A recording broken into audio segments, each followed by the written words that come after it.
E aí, tudo bem? Tudo pronto aí para mais uma aula? Que ótimo! Vamos então iniciar agora o conteúdo do nosso curso. Nesse curso, nós não temos, você vai perceber, nenhuma enrolação. É conteúdo em todas as aulas, não vai ficar uma lacuna em nenhuma das aulas em relação a conteúdo. E conteúdo relacionado ao seu objetivo aqui, que nós já alinhamos, é dominar a legislação do ICMS e, assim, interpretar e aplicar as normas de ICMS de qualquer unidade da federação, seja quais normas forem. E aí, eu quero também aproveitar essa segunda aula para comentar com você que essas aulas são gravadas, mas são aulas gravadas como se fossem ao vivo. Nós não vamos fazer edição nenhuma. Você vai ver, não vai ter fundo musical, não vai ter corte, não vai ter nada. É uma aula totalmente ao vivo gravada. Então eu não vou fazer edição, não vai ter corte, não vai ter nada. Então pode acontecer de, às vezes, eu cometer de repente algum ato falho, alguma coisa, você usa a central de dúvidas para me alertar a respeito disso, tá? Pode acontecer, às vezes, de eu esquecer de abordar algum ponto que você acha que eu deveria ter abordado no tema. Então, manda lá na central de dúvidas. Essa central de dúvidas está lá para isso. Uma coisa que tem vantagem, que você vai aprender a conhecer, é que eu tenho telepatia profética. Quando eu estou aqui gravando, eu já imagino muitas vezes o que você está perguntando aí enquanto está assistindo a aula.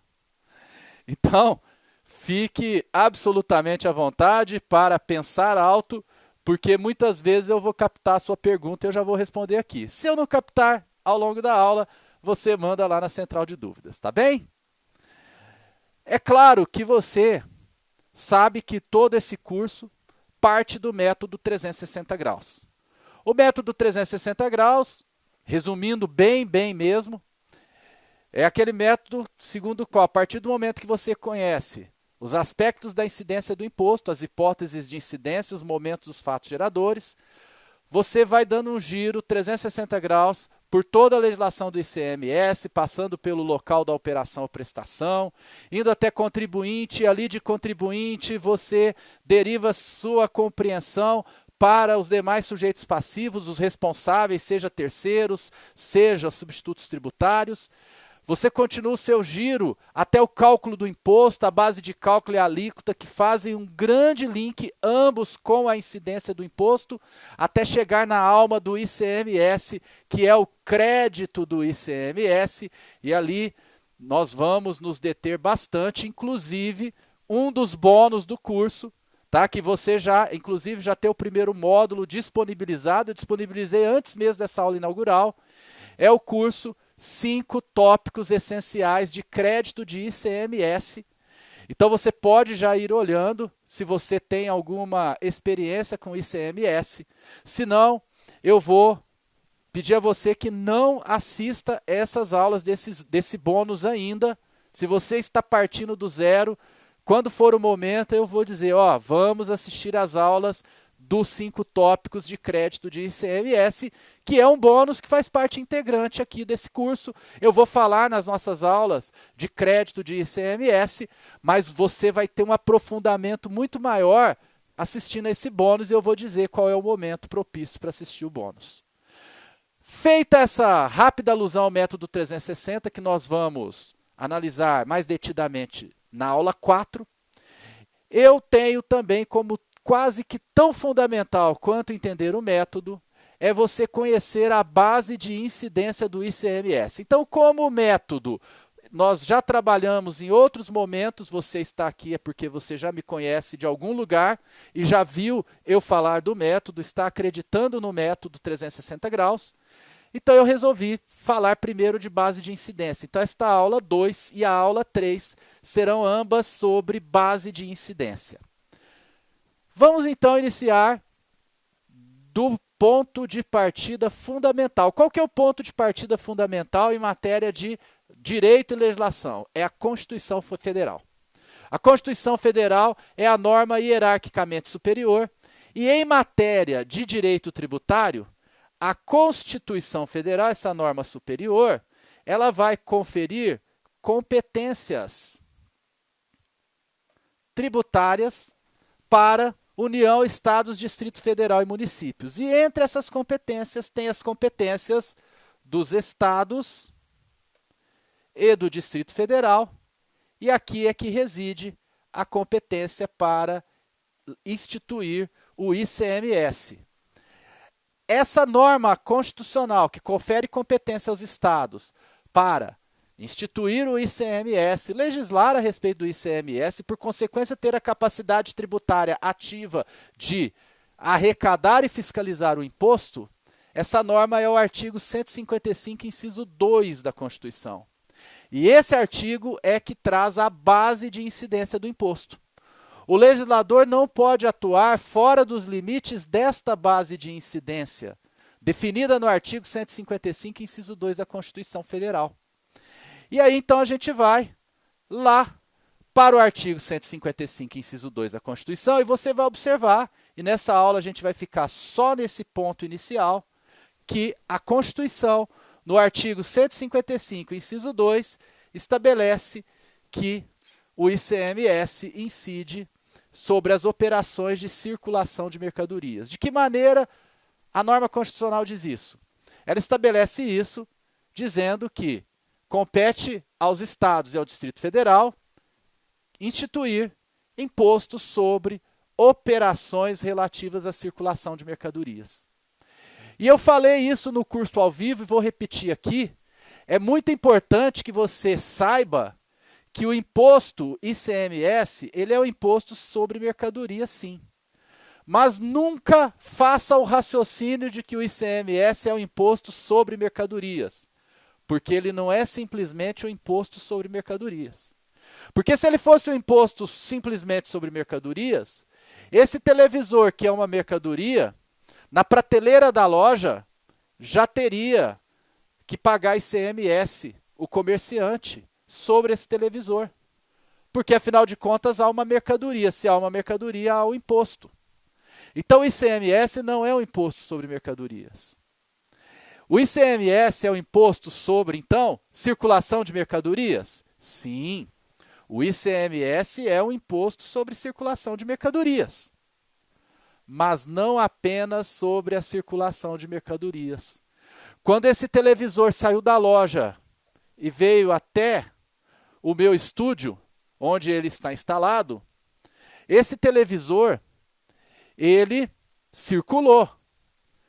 Se fosse simplesmente um imposto sobre a circulação da mercadoria, nós teríamos a base de cálculo do imposto sendo simplesmente o valor da mercadoria que circulou. Então eu teria, seja entendendo que a base de cálculo é o valor da mercadoria, seja entendendo, é aquilo que eu falei, é ao vivo, eu vou falar um ato falho, eu vou corrigir na hora também. Muitas vezes eu vou perceber na hora. Seja entendendo que o imposto incide sobre a mercadoria, ideia 1, seja a ideia 2, que incide sobre a circulação de mercadorias, em qualquer uma dessas duas hipóteses, eu vou entender que a base de cálculo é simplesmente o valor da mercadoria. VM aqui, valor da mercadoria. Só que o ICMS, o Poder Constituinte, não estabeleceu, não conferiu competência aos estados para instituir o imposto simplesmente sobre a mercadoria ou sobre a circulação da mercadoria. É mais amplo.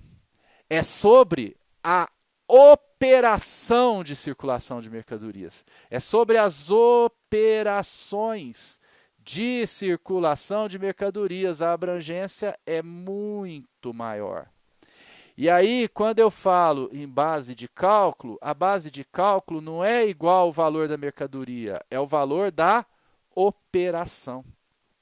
A base de cálculo do ICMS é o valor da operação. Então, sendo o valor da operação, quando uma mercadoria sai de uma fábrica, ali a base de cálculo do imposto vai ser correspondente a todos os valores que envolvem aquela operação. Então, a base de cálculo vai ser o valor da mercadoria, O valor do frete, quando o frete for cobrado em separado do cliente, o frete foi por conta do fabricante. Se tiver seguro, se for uma mercadoria frágil, uma mercadoria inflamável, uma mercadoria que para trafegar na rodovia até entregar ao cliente precisa de um seguro, e esse seguro for cobrado do cliente, o seguro vai entrar na base de cálculo. Há situações em que o IPI, a indústria tem que colocar o IPI na base de cálculo do ICMS. E o próprio imposto, o próprio ICMS, isso você vai entender na aula de base de cálculo, agora fica um pouco até difícil de entender, muita gente fala, isso é bitributação, não sei o quê, mas o Supremo Tribunal Federal entendeu que não é. O próprio imposto integra a sua base de cálculo porque faz parte da operação. Então, o ICMS, você raciocinar que incide sobre operação de circulação de mercadorias, é fundamental para a completa compreensão acerca desse imposto estadual. Prosseguindo aqui, agora que eu sei que o ICMS incide sobre a circulação de mercadorias, vou apagar aqui as anotações, o ICMS incide sobre as operações de circulação de mercadorias e não simplesmente sobre mercadorias. Agora que eu já sei isso, eu tenho que entender o que é uma mercadoria. Então, mercadoria é bem móvel, não pode ser imóvel, tá? A mercadoria pode ser a mercadoria nova ou usada. Incide ICMS sobre mercadorias usadas também.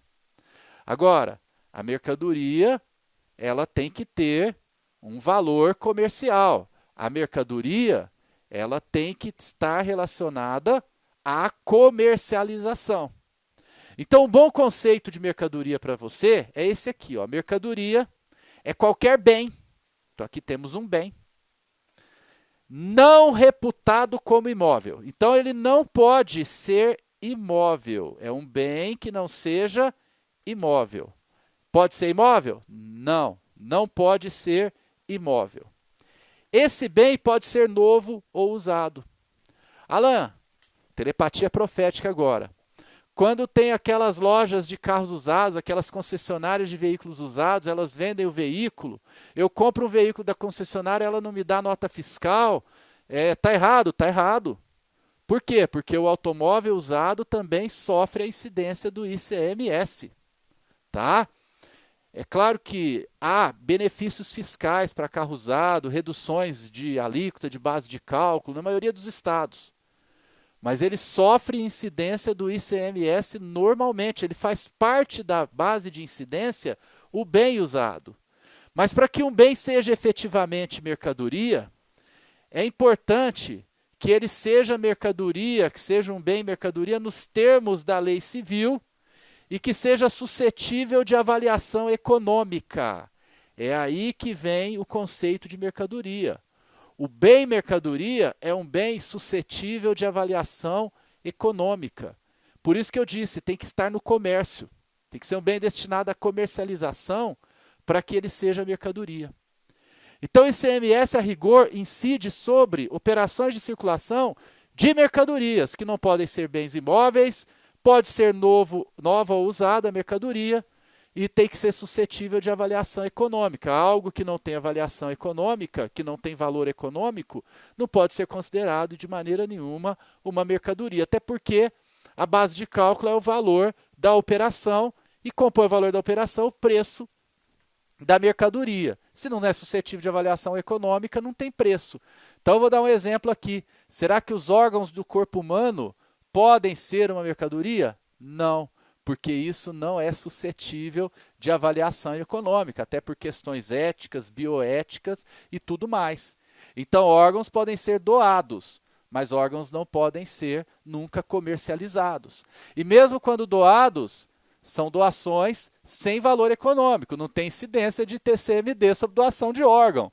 Então, é isso que a gente precisa, é sobre isso que a gente precisa entender. Uma coisa que é sempre importante ressaltar, tá? Falando de mercadoria, é a dúvida que sempre surge, a pergunta que você ia fazer. Energia elétrica tem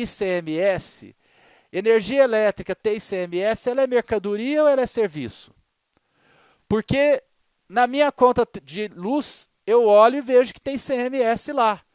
Mas eu fico pensando, ora, o ICMS incide sobre circulação de mercadorias. E incide sobre prestação de serviço de transporte e comunicação. O serviço de energia elétrica não está nessa base de incidência do ICMS. Tá certo que eu vou falar sobre o restante da base de incidência na próxima aula, mas a base de incidência se completa com os serviços, né, as prestações de serviço de transporte e comunicação. E não tem serviço de energia elétrica. Então, como que tem ICMS na energia elétrica? Simples. A energia elétrica não é serviço. Energia elétrica é mercadoria, tá? É uma mercadoria. É uma mercadoria fluídica, material. É diferente do software, que a gente vai falar dele ainda. O software não é mercadoria, tá? Pelo menos de acordo com o entendimento atual do Supremo Tribunal Federal, o software não entra no conceito de mercadoria. A gente vai entender isso. Mas a energia elétrica é mercadoria, ela é palpável. Uma vez um aluno, nossa, me desafiou, falou, de jeito nenhum que energia elétrica é mercadoria. Energia elétrica é serviço. Aí eu falei para ele, o que é mercadoria para você? Mercadoria é algo que a gente toca, que a gente sente. É? Então, beleza. Alguém tem uma agulha na sala de aula? Ninguém tinha uma agulha. Eu falei, felizmente ninguém tem uma agulha. Porque se alguém tivesse uma agulha, eu ia falar para você colocar essa agulha no buraquinho da tomada. Aí você ia ver que a energia elétrica era mercadoria. Gente, por favor, não vá fazer essa experiência na sua casa, tá? Não faça essa experiência em casa. Energia elétrica é mercadoria, sim. Por isso sofre a incidência do ICMS. Bom, essa é a primeira parte, tá, do tema base de incidência do ICMS. Nós já sabemos que o ICMS incide sobre operações relativas à circulação de mercadorias. Já sabemos o que são mercadorias. Mas na próxima aula, além de tratar do restante da base de incidência, qual que é o restante da base de incidência? Prestações de serviços, e aí vão ser de transporte e de comunicações. Eu também vou falar para você que às vezes eu vou ter incidência do ICMS sobre bens. Eu tenho a possibilidade de incidência do ICMS sobre um bem que não é tecnicamente mercadoria, mas tem incidência do imposto. Então, na próxima aula, antes da gente entrar nas prestações de serviços, vou deixar essa curiosidade para você, nós vamos tratar do conceito de bem, que é muito importante na parte de crédito, é muito importante na parte de alíquotas interestaduais, o conceito de bem, e também é importante na incidência. E na próxima aula também, eu vou falar do software. Será que o software é ou não é mercadoria? Ele é um bem que não é material, ele é imaterial. Eu posso ter uma mercadoria imaterial? Sobre o software, incide ICMS ou ISS? Então, na próxima aula, nós vamos responder essas 3 perguntas. O que são bens? E qual a repercussão do conceito de bem na legislação do ICMS? Software é mercadoria? E 3, quais as prestações de serviços sobre as quais incidem o ICMS? Um grande abraço e até lá, até a nossa terceira aula, onde fecharemos o tema base de incidência do ICMS. Tchau, até mais.